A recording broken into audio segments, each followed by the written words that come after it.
Ուրեմն առաջի քայլը լինելու է կադրային քայլը, թե ում ենք աշխատելու եւ բացի դրանից երկրորդ քայլը նորից համատեղ, այդպես ասեմ, պետք է անպայման տեխնացուներին հրավիրեմ ինձ քննարկելու բոլորիս ծրագրերը։ Եվ վերջում ընդհանուր հայտարարի գալուց հետո, ուրեմն անցնելու ենք մեր ծրագրերի իրականացմանը։ Օրինակ կոնկրետ աշխատավարձերի բարձրացման հարցն եմ բարձրացնելու եւ դրա լուծումները, թե ոնց ենք գտնելու, բյուջեն ոնց ենք ավելացնելու, որ կարողանանք մարդկանց աշխատավարձը բարձրացնենք։ Ուրեմն ես գիտեմ, դա ինչ սկզբունքով պիտի անենք, ոնց պիտի անենք եւ որտեղից պետք է բյուջեն ավելացնենք։ Դա մեկ։ Այլ հարցեր։ ՔՊԻ-ն եք հրավիրելու։ Այո, չկա, մենք մեր գործը կանենք։ Երեխեք, ինպես արեք, որ ես տեսեմ։ Կարողանաք ընդունել պարոն Ղուկասյան, եթե ՔՊԻ-ն չմասնակցի։ Բա հիմա ոնց ընդունեցինք։ Բայց ես մտածում եմ, որ ՔՊԻ-ն էլ պետք է մասնակցի եւ այնտեղից էլ շատ մարդիկ պետք է լինեն, որ մասնակցեն, որովհետեւ իրենց քաղաքի, մեր քաղաքի բոլորիս համար է։ Սա Ղուկասյան Վարդանի մասին չի խոսքը։ Սա ժողովրդի մասին է խոսքը։ Իրանք ինչ քայլ որ անեն, դա ժողովրդին են անելու։ Ղուկասյանի խնդիրը չէ այստեղ։ Այստեղ քաղաքի բնակչության խնդիրն է։ Եթե իրենք պիտի ոտ պահեն բնակչությունը իրենց կարծիքը կասի իրենց նկատմամբ դիմացի ընտրություններին։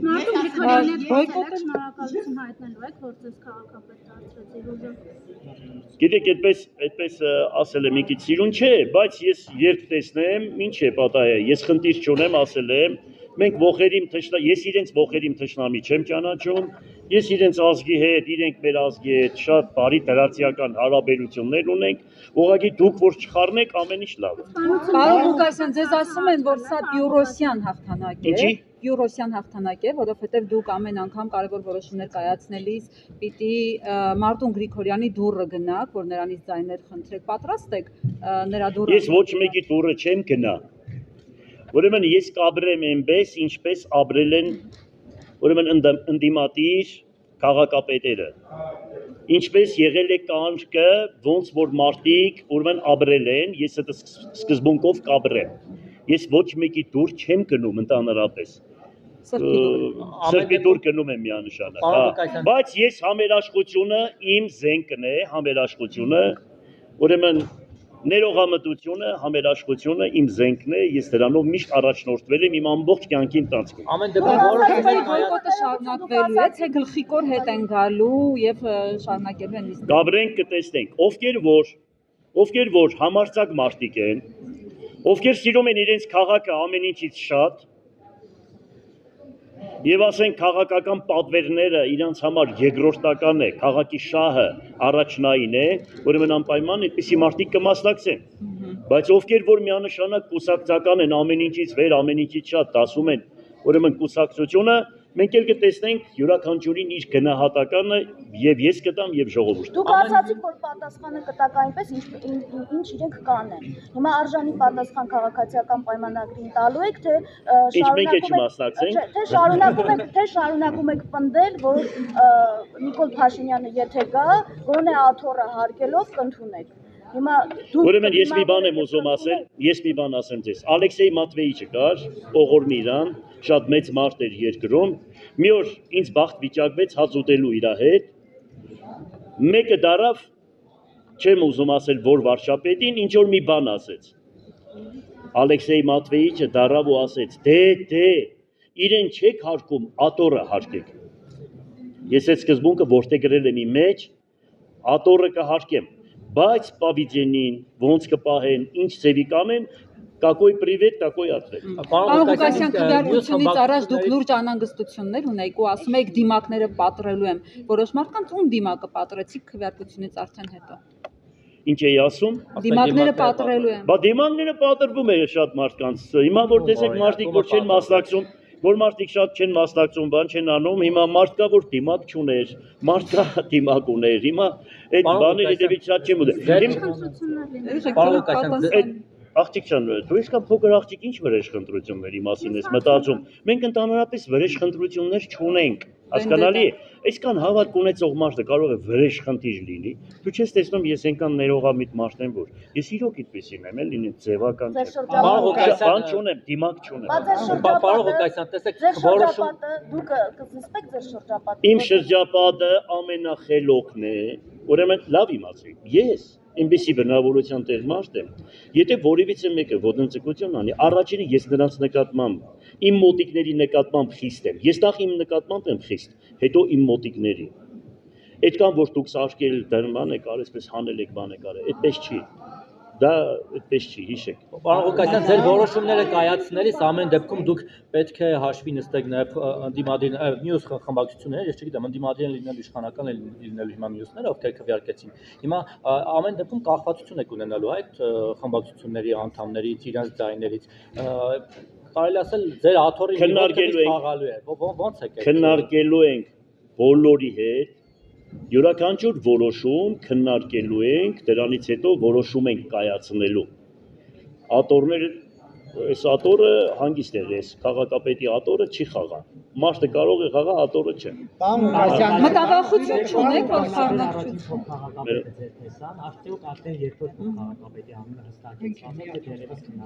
քննարկումներ է լինելու, կասեմ։ Կասեմ, քննարկումներ է լինելու, կասեմ։ Այսօրվա քաղաքացիական պայմանագրի բացակայությանը եւ ասել է այն ինչ նախկինում ասել է նույն կարծիքին է եւ ասել է որ թիմ ընտրությունները եւ թիմ կառավարություն հարաբերություններում գոյություն ունեն կանոններ, որոնք պետք է պահպանվեն։ Դուք պահպանելու եք այդ կանոնները եւ օրինակ ինչպես եք աշխատելու Նիկոլ Փաշինյանի հետ լինելով ընդդիմադիր։ Ես արդեն 100 անգամ այդ հարցին անդրադարձել եմ։ Ես 100 անգամ անդրադարձել եմ։ Ես այդ հարցին ասում եմ, տեղական ինքնակառավարում ասում է, տեղում ինքնակառավարել։ Ինչ մնում է սուբորդինացիայի հետ, ինչ մնում է պահել, պահպանել ճշմարտությունը, ես կպահեմ, կպահպանեմ, իր քաղաքական հայացքներին միանշանակ դեմ եմ, միանշանակ իրեն դեմ եմ, իր կատարած գործունեությունների 99 ու 9/10-ականին դեմ եմ, հասկանալի է, բայց տեղական ինքնակառավարումը այլ բան է ասում, իր հետ կապած այլ բան է ասում։ Դու ոնց ասես այդպես արդեն ազատել են տեղը։ Փաշինյանի արածի 0.1 տեղը եք ազատել են արդեն նախապատասխան։ Որի պատասխանեմ, ասի։ Այն որ ասեցիք Փաշինյանի ասած, որ ասեցիք 99.9/10-ականին դեմ։ Մեկն էլ տեղ ենք տոնում կարող մարդը դարձի կա։ Հա, ճանապարհ։ Եկեղեցին ինչ է ասում, ապաշխարության կանոններ է տվել, եթե մարդ ապաշխարության բան է ճանապարհ է բռնում, այդտեղ արդեն ես բան չունեմ ասում։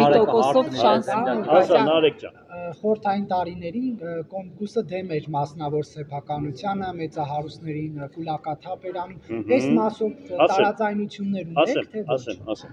Ուրեմն այդ մասով ես ունեմ մի բան։ Միանշանակ դեմ եմ եղել, որ սեփականություն չպետք է լինի։ Միանշանակ դեմ եմ։ Միանշանակ դեմ եմ, որ երկիրը սեփականություն չունի։ Հայաստանի Հանրապետության կառավարությունը ինքը սեփականություն չունի։ Ուրեմն ես կողմնակից եմ չինական մոդելին։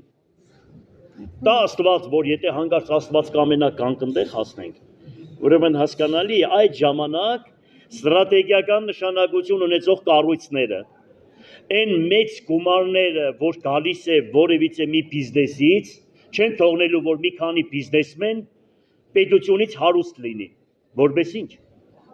Անպայման դրանք պիտի լինեն պետական սեփականություն։ Իսկ մնացածը թող ժողովուրդը, թող ես այդ դրան եմ կողմնակից, ես դրան կողմնակից եմ։ Դուք որևէ պետությունը չգիտեմ, բայց դուք եք հարուստ, պարոն Ղուկասյան։ Դուք ոնց եք հարստացել։ Հիմա նայ ասեմ։ Այդքան չենք շինություն։ Դե ասեմ էլի սպասի։ Ասեք։ Մի րոպե ասեմ այս երդասարտի։ Ուրեմն ուշադիր լսի, ես նախ հոգեպես եմ հարուստ։ Ուշադիր լսի։ Երկրորդ հերթին ես 64 տարեկան եմ։ Ուրեմն 12 տարեկանից աշխատել եմ ամբողջ քաղաքը գիտեմ։ Մինչև այսօր իմ գործարանների դաժե մնացորդները մնացել է Գուլբան Ասկերյանի արտադրամաս, տրիկոտաժի արտադրամաս, հացի գործարան, ատրակցիոններ, հասկացար, ներկրում, ուրեմն արտահանում, ներկրում, ուրեմն ֆերմերությունը 82 թվականին ես 21 տարեկան եմ եղել, պատկերացրա, եղել եմ խանութի վարիչ, 200 գլուխ է մայր անասուն եմ ունեցել Լենգեսում, հասկանալի է, եւ այդպես շարունակական իմ գործունեությունը ես ծավալ մինչեւ այսօր, Հիմա ինչ եք անում։ Հիմա ես մինչեւ այսօր ունեմ հսկայական ֆերմա, այն թվերից, այսինքն Լենինականի ժամանակահատվածից Շիրակի մարզի առաջի ֆերմերն եմ եղել, կատի գործարան ունիմ, կատի վերամշակման այդ ամեն ինչը ես ունեցել եմ այն թվականներից։ Իսկ Գյումրի քաղաքապետ եղած տարիներին ինչ-որ բան հետ գցել եք, կարողացել եք ձեր ունեցածքը ավելացել է թե հակառակը պակասել է։ Պակասել է։ Օրինակ ասում են, որ Ուրեմն իմ ժամանակ պակասել է, բայց ուրեմն քո այդ ուշք ու միտքը 17 տեղանոց հյուրանոցի մասին է խոսքը, սաղը 17 տեղ է, գնա հաշվի, հակտակ հաշվի, 17 սենակ է, լսի, ուրեմն այդ հյուրանոցը, հələ մի հատ գնա Երևան նայի, 170 սենականոց հյուրանոցները թողել եք, 0-ից սարկածի հետևից ես ընկել, ու պրիտոմ է դրա բացատրությունը հստակ կա,